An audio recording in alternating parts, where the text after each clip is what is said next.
Hey Commanders fans, get ready, because today we have exclusive news about our team, and you can't miss a single detail.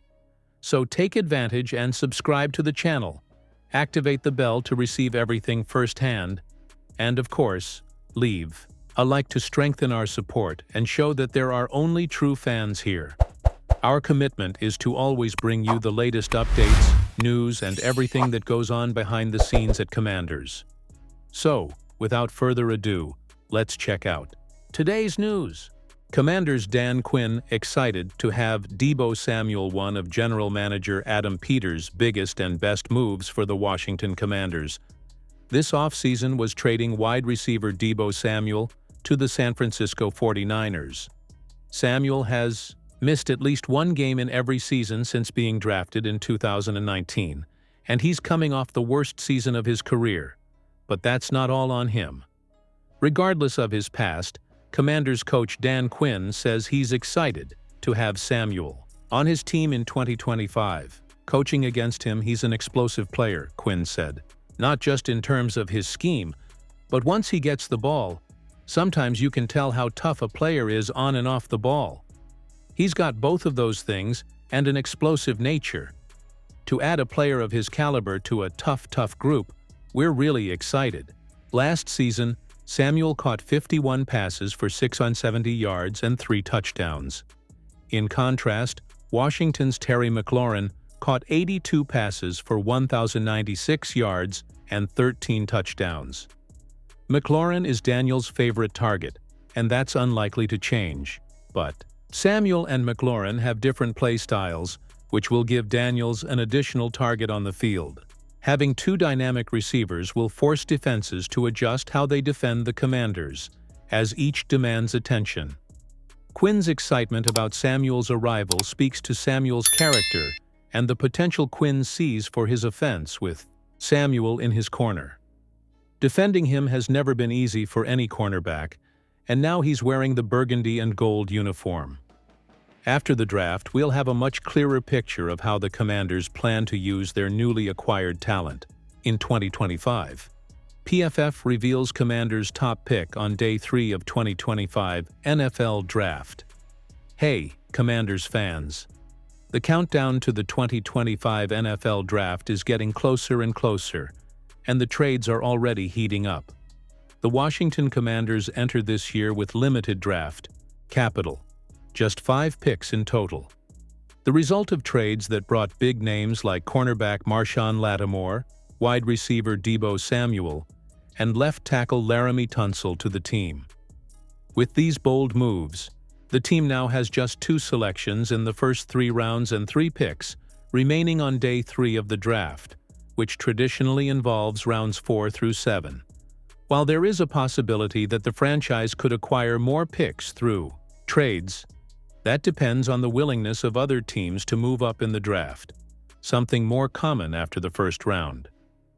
Recently, the specialized website Pro Football Focus, PFF, made an analysis indicating the best fits for the third day of the draft for each of the 32 NFL franchises. And according to PFF's evaluation, the best fit for the Commanders would be Kymon Rucker, edge from the University of North Carolina. Rucker is an extremely intelligent and technical outside linebacker, known for his ability to use his hands well and exploit his natural leverage to beat opposing blockers. He has stood out in the last 2 college football seasons with grades above 80.0 in pass rush, according to PFF itself, in addition to being in the impressive 93rd percentile in the win rate on plays that pressure the quarterback. These numbers show his consistency and efficiency in the role of QB hunter.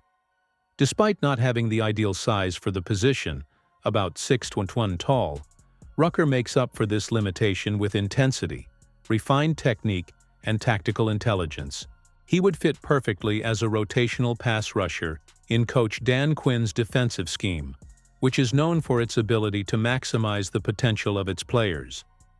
It's worth noting that even if Rucker doesn't solve the defense's biggest weakness, he could be a valuable addition, especially if Washington has already drafted an edge rusher in the early rounds. If available on Day 3, Rucker would be a great value pick to bolster the defensive rotation and play a variety of snaps throughout the games. Stay tuned, fans. The draft promises surprises, and the Commanders are preparing to build an even more competitive roster in 2025. Commanders Insider identifies name to circle draft.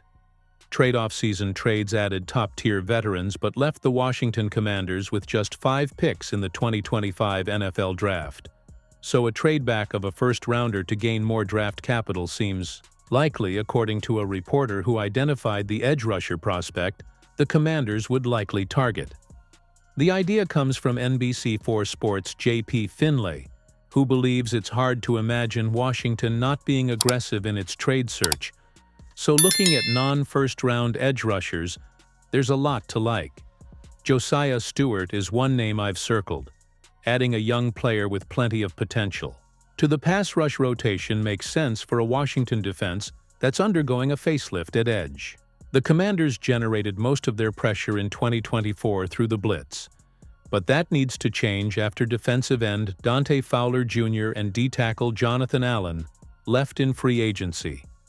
General Manager Adam Peters has turned to the bargain bin of the veterans market for replacements, but there's still room for a more dynamic presence. It should be easy to find one of those players early in the second round.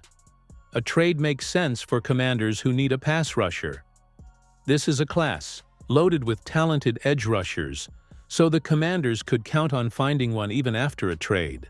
A deal would make sense if Peters could sell the 29th overall pick to help recoup the third-round pick he gave up as part of the deal to acquire left tackle Laramie Tunsil, or the 5th-round pick used to acquire All-Pro wide receiver Deebo Samuel. Ideally, Peters would include the higher-value number 29 pick and secure another more prominent pick in the second round. Picking early on day 2 would make up for the lack of first-round results, especially if the strategy leads to a player as talented as Stewart. The Michigan wing is a bit of a sleeper with a loaded edge crop, but Stewart has his fans. Among them, Commanders wire writer Josh Taylor noted that Stewart boasts the 2nd highest pass rush win rate in the draft class and the 4th highest run defense rating. He's an incredible player and a team captain. At just 6'1" and 245 pounds, Stewart will likely fall outside the first round. He would be a perfect fit for a Commanders team in a position to seek value over premium picks. That is, unless Peters is already happy with the composition of the defensive line and believes the 29th pick could land a starter at a position of greater need. Commanders still have first-round needs. Peters acted quickly after Allen was signed by the Minnesota Vikings, even though the replacement was obtained through overpayment. Peters also brought in a versatile player from the New England Patriots, in Jacob Martin, while retaining Clelin Ferrell and fellow veteran Jalen Holmes.